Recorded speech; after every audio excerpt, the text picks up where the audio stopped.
Welcome to the Rim Brake Rodeo. We hope this video helps. In this video, I will show how to change the battery in a 2015 Hyundai Genesis key fob. Start by removing the emergency key and set it aside on a soft cloth. Carefully pry the halves apart at the seam using a thin, flat tool. Keep springs and buttons oriented.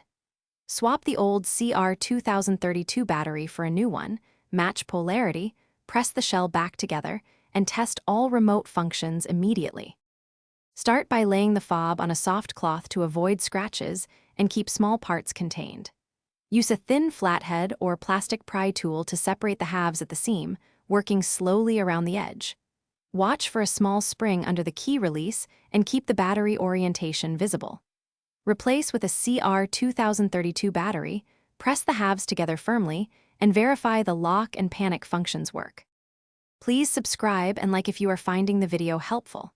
Quick recommendation: the Oala water bottle keeps you hydrated with a leak-proof lid, easy one-handed sip, and durable construction that fits most cup holders. It's perfect to have nearby while working on cars or waiting for parts, and the bottle's insulated design keeps drinks cold on hot days. Check the description for the link and other deals, and now let's get back to the video. After battery replacement, the fob may need to resynchronize with the car, and simple steps can restore communication.